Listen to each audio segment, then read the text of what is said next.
So we're seeing the spectre now. Everything about this spectral figure seems dreamlike. A hazy silhouette whom seems to be made of blue glass smoke. This is the start where you first meet, like the story, so to say. Wear stylish, well-cut clothes. His handsome, bearded face seems hauntingly familiar, though you've never seen him before. He breathes a sigh of relief when he sees you. We weren't sure what would work. Pooled our strength and channeled it through me to reach you, to wake you up. He glances at the other figures here and frowns unhappily. Took more out of them than we thought. The other reflections, they're more like shadows now. Look, I'll bet you've got a lot of questions. This whole place is basically your mind. Your body's still out there in the real world healing. From that fall, you need to get out there and finish the process. It shouldn't be too hard. So we're not going to explore much, but because we don't want to spoiler you, you can find that out yourself. You said I had to finish the process. What do you mean by that? So you wake up from this dream state and are tuned to the tides. You'll need to find something called the resonance chamber. Body should have landed somewhere near it. Just climb inside that and everything will be fine. So, yeah. Attuned to the tides, let's do that. Tides are like a force, like gravity or magnetism or something, except they respond to people's actions and perceptions. Your body, that is, your body in the real world, needs the tides to survive. It's not something you need to worry about. Your body will attune as it wakes up. So, what's a resonance chamber? I remember pieces about it, but not the whole. It's a crystal sarcophagus. I remember it having 5 mechanical arms around it and a metal ring set in the floor. I think we were aiming for it when we fell. When you open your eyes in the real world, it should be nearby. So how do I get back to the real world? There's a portal down there. It'll take you back to your body. Just step through it, and the whole tides thing should take care of itself. He crosses his arms. When you wake up, find the resonance chamber and activate it. Then we can... What in the hell is that?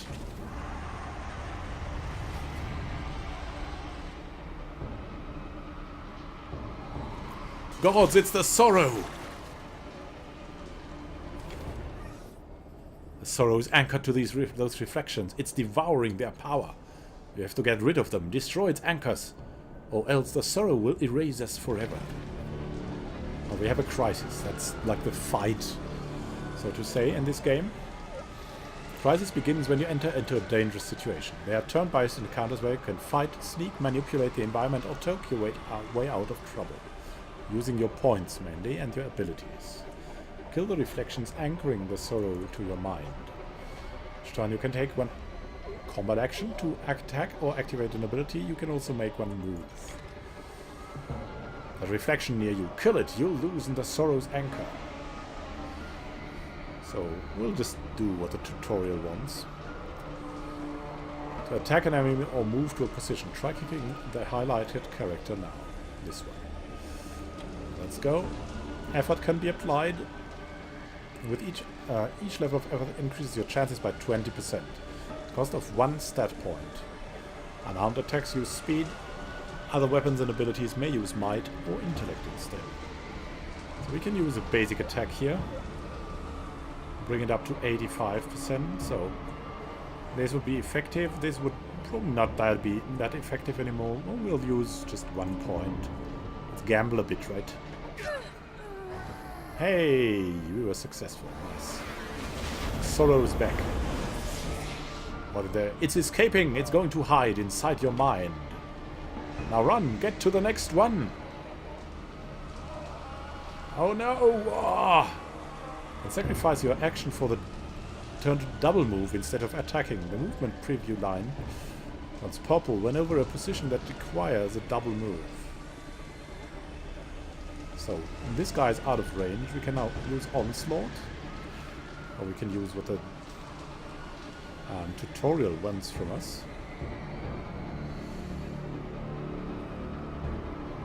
I think we will just move once. And then use... Oh. Right, in the early access is what it was like that, so you could move and then use the onslaught still. It seems like that's not possible anymore. We'll now just attack. You can see that again. Let's try the 85%. So wait, because we use the action. Then we'll also use an onslaught. And we can still move though. Let's move a bit.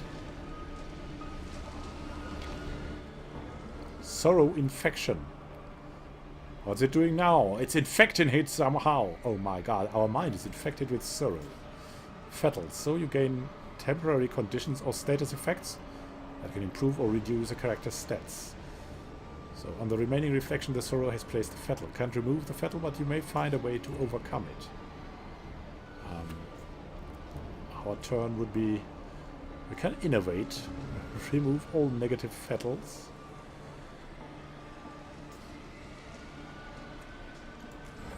Let's try that. Cannot do that. Alright, so we may just use onslaught. That's not possible. Energy. Energy would be possible. Chemical would be possible. Transdimensional would be possible. Mental would be possible. Let's use energy. 70, 90%. Let's use all the points here.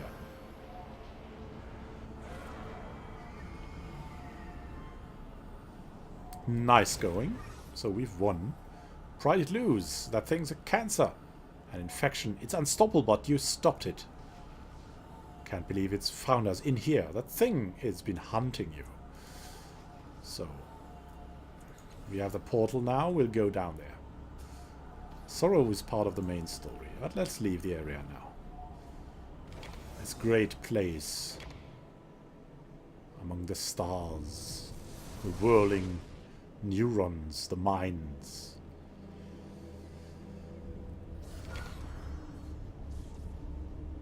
Where did he fall from? His body smashed to talk. So wonder he's still breathing. Now that's the two companions you get. Corona, not his origin point. But look, he's healing already. Spontaneous regeneration. Well, you get... Wait, I know that face. Yeah, of course, we're overwhelming, as you can see. Well, these two guys are Aligan and Calistige. She's more like a demon-like spellcaster. He's like a monk brute. And the man has tattoos. She has more like, yeah, worldly charms. So they're arguing with each other. And they think we're the changing god. That's what Scan Thoughts tells us. And you'll see later, if you play the game, what is that? What's all about that, right? And you can already see here that Scan Thoughts is very... nice for you. It opens even up some dialogue options, and it's just generally very good to sort of find out what conversations will be all about. So who are you? These guys are your potential companions. One of them will join you, the other will not. They are already arguing. So we're just clicking through here. As I said in the Let's Play, I would read it all out and really enjoy the story, but we would just want to get out of here. So, where are we? Let's focus on the here and now. Are there other cast-offs? Is there anything that can kill me? The sorrow that we just encountered. So we're getting a flashback from a memory now. So how can we fix that crystal chamber? Because that's what the Spectre told us, right? Now that's the main quest. Following the main quest for now. So they both have their options. He's going for the changing god cult. She's for the order of truth. So you can say, hey, I will figure that out. I figure that out myself, or you can choose one of them. So for now, we're an intellectual. We'll just, for the matter of balance, we'll take Aligar. Wise choice. Good counsel. She's of course complaining. And why do you want to go? We can now argue, but they now follow us for a short time, for the first areas, but then you'll have to decide between them. So you can find items everywhere. I would advise you to check out everything. Be informed though that some things can kill us. You might be surprised, but some things can kill us. Can kill you. Well, let's get out of here and look at the beautiful loading screen into the sort of the harbor of this strange city that we're going to explore. I need to talk to you. Together.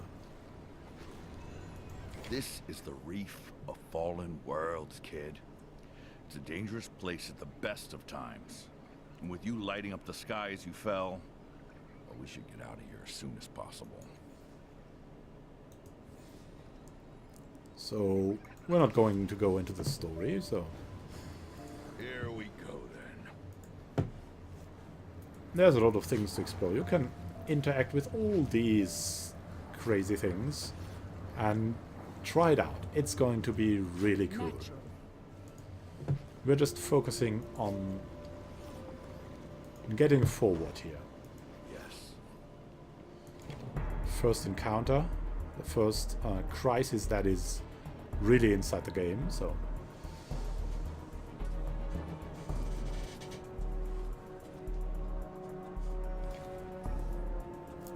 you meet Quarro, kind of a troublemaker. He wants to find the thing that glowed so good in the reef and bring it to his masters. So what do you want? What I want is information. We'll just tell the truth here. I fell. Thought so. To reward your honesty, I shall be honest in turn. You have two choices here. Both of them are dreadful.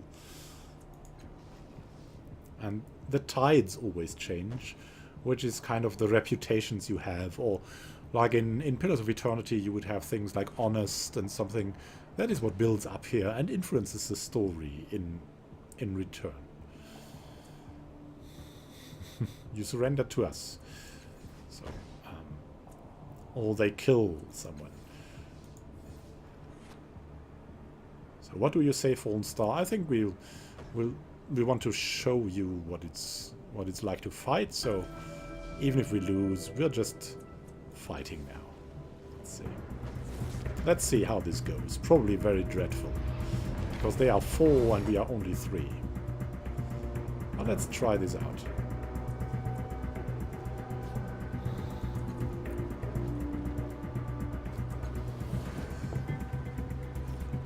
So, it's taken by a matter of initiative. Initiative can be trained. They, of course, have very good initiative because they are pretty dangerous. You already see here that 1, 2, 3, 4. I think they were 4 guys. Yes, the fourth I think has made himself invisible. So there's a number of people here. We could just attack this guy, InXile. Our objective is to overcome them. So we're slightly damaged, but not overly so. We're just going to use the onslaught we have. Could hit this guy, 50%, that's better.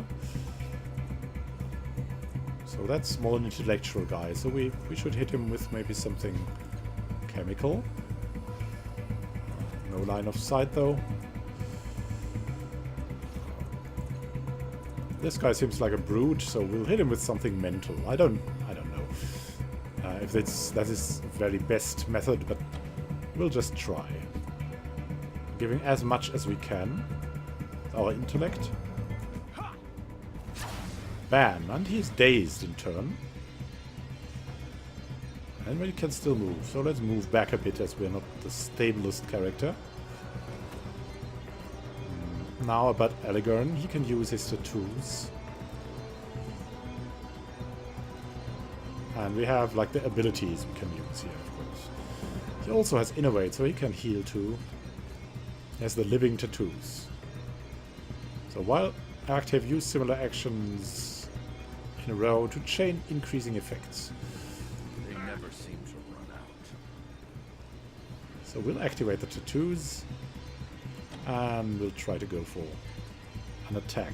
Let's see, we have 95% here. That should be enough, right? More would be probably a waste. So let's go for that. Next time! He missed. Oh my god, he's 95%. Calastique is a dimensional husks, so she can teleport. And she also has that intellectual thing, that transdimensional onslaught. Also attack that guy. She's bound to transdimensional, so we can have 90 or 100%. I think it's a little bit critical that we hit, so let's go for the 100. Collapsed here. And we can still do something. We could teleport, but we can also move around. Move right here in front of us, so we're maybe protected here. That guy's enraged and nearly cutting down Eligern. He's hasting them, so he's like a buffer, probably. The guys. There's also some things going out of here, like tar sprouts they're called at the moment. Ow, oh my god, look at that. Eligern is nearly down. So what to do? We could heal him. That would probably be good. So we can heal Eligern, let's do that. Thanks. We can still move, but we won't. Get me out of here! So we can attack this guy, who's like at half life now.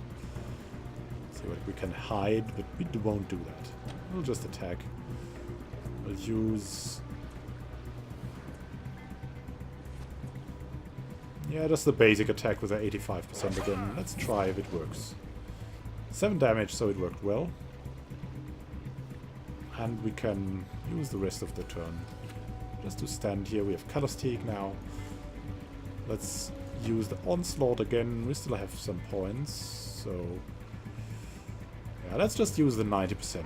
It should work. Another one dispatched. Well, we still have some points. Eligern is a little bit hit, but we've eliminated one of the guys, so let's move a little bit forward with Calastique. Maybe she'll get attacked. She can tank a little bit for us. Energy Nettle was... we're immobilized. Oh my god.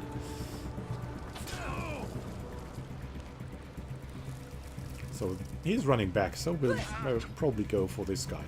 And here another one has popped up, like this Gavin. And she's definitely near, so let's probably attack her first. We can innovate though, which we should, on Eligern to keep him alive.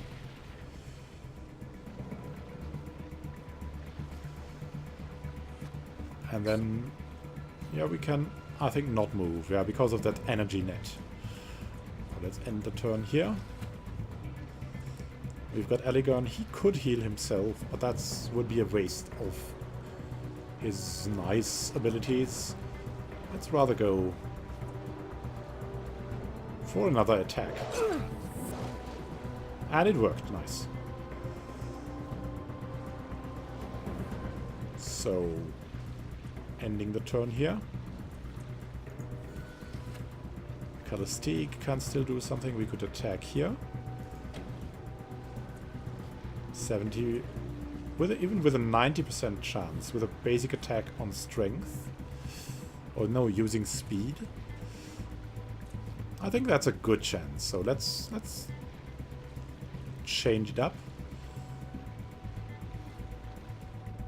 Let's go. None can stand before me. Nice, a critical hit, so. It's now... we have one more now. There's Vilnick left. And there is Quarro left. We can move forward here to this guy. Without doubt. Poor Elegant, getting hit all the time.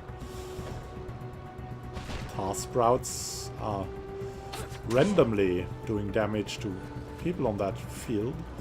We're still immobilized, but we still have the ability to heal, and we'll heal Elegant again. Thanks.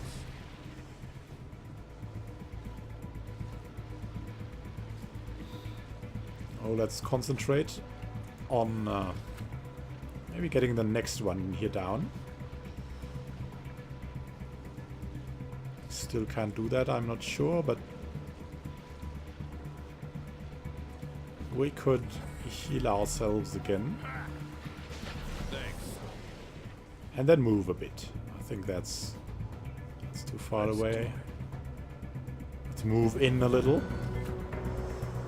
And we have Kalostig. She can basically shoot this guy. So even with 80 or 100%, we still have something. So let's go for the 100%.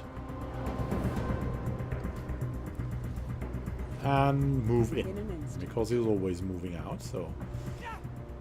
I must find a way to shake this She's immobilized as well. Energy net of this guy. There's still the tar sprouts. Ah, he's using some kind of distributed damage, area damage.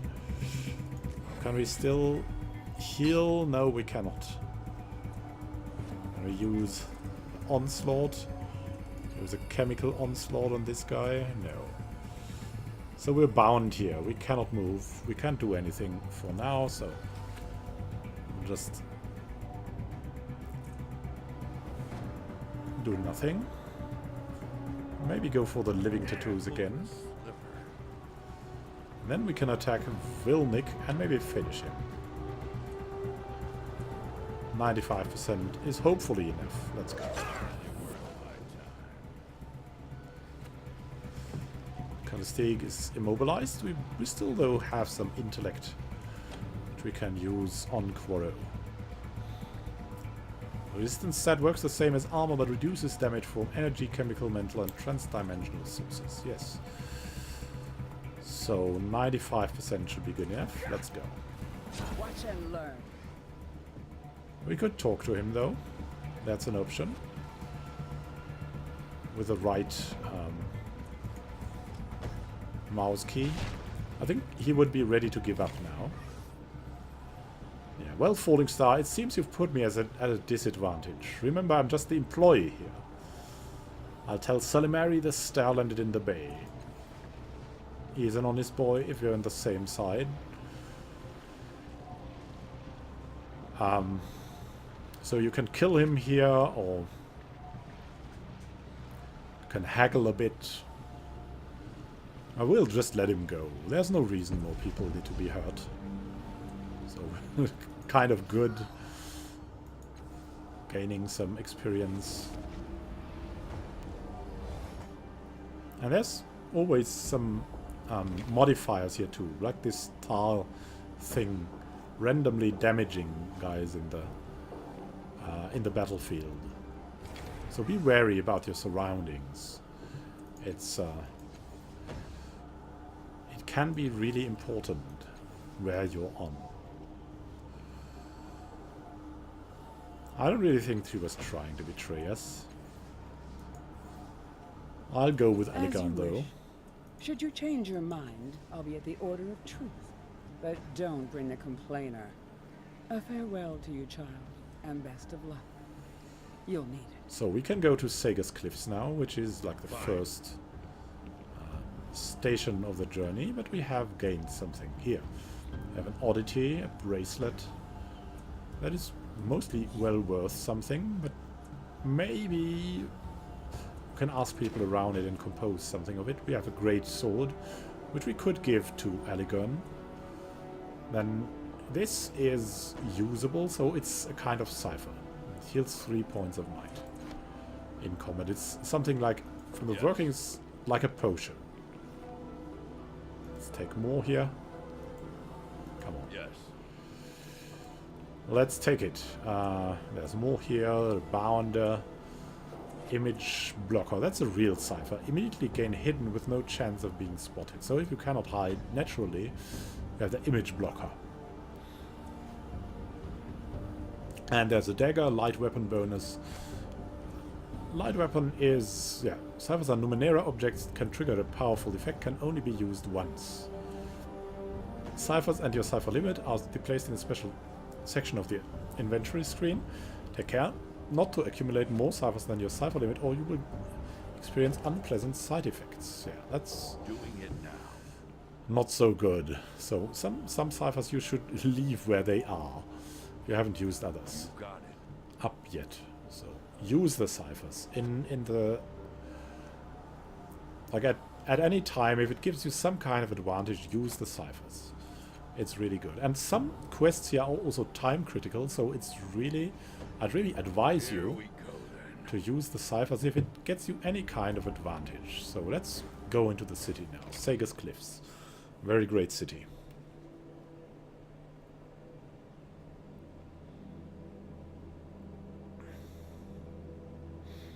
And here's something about the tide. Indigo tide represents justice, compromise, and the greater good. A broad global perspective rather than an individual one. So, very nice choice here. Let's get you to the cult of Changing God. They're encamped by the clock of the great square here. So that's the city. And there's Otero. You can talk to him. He's some kind of like a city guide that you meet first. If you press tab, you can see what you can interact with, what you can find, who you can talk to, all kind of things. There's something happening here. I'd advise you to look at this. And he is a recruitable guy, more like a deceiving warrior, tie bear. So if you want to get another companion, talk to him. This is where the general overview about Tides of Numenera ends. You'll see that it is a very, very interesting game, mainly from the story point. You got it. You can explore so much here, so many oddities of the story, and also so many challenges from everything. And like, always remember the possibilities you have. I mean, if it's a crisis, it can be success or non-success. But if it's like in a conversation, it can also, failing can also lead to interesting developments. So don't game too much. I mean, I would rather go to 85 or 90% always. But there's also some things to be found out by failing. And you can also rest. You can find out later where. There's one place to rest in this city. It's in one of the adjacent parts of the city. And there you have to pay something for it though. But you can rest always too. There are some things to be found just around you that will give you money. There are quests everywhere. These two guys have an interesting quest. There's a quest going. There are some traders everywhere. So be assured there is enough to do, even in the first section of the city. There's enough to do that will send you around for hours and hours. So have fun exploring the game. I'll start the Let's Play now, and see you there if you're interested in a voiced, story-based LP. But we'll also go for very good combat options. You've already seen that we've been doing very good at the combat. We'll try to make this logical as well, and we'll not shy away from combat if need be. So, but in general, it's going to be like a more story-based playthrough with, I'll say, maybe an audiobook touch to it sometimes. Sometimes hefty action. Sometimes it's like you can hear it if you're driving in your car, and and just want to dream a little bit of the time away in the traffic jam. So thank you for watching, happy gaming to you, see you in one of the next Tides of Numenera videos on the channel. If you're interested in that, just subscribe. We also have Pillars of Eternity going, and Tyranny, and Wizardry 8, one of the really old role-playing games, and also some Stellaris if you're interested in that. So have a good time. If you're interested keeping up some tips for Tides of Numenera, the Let's Play, as I said, just subscribe. I'd like to stay in contact, and see you then. Have fun.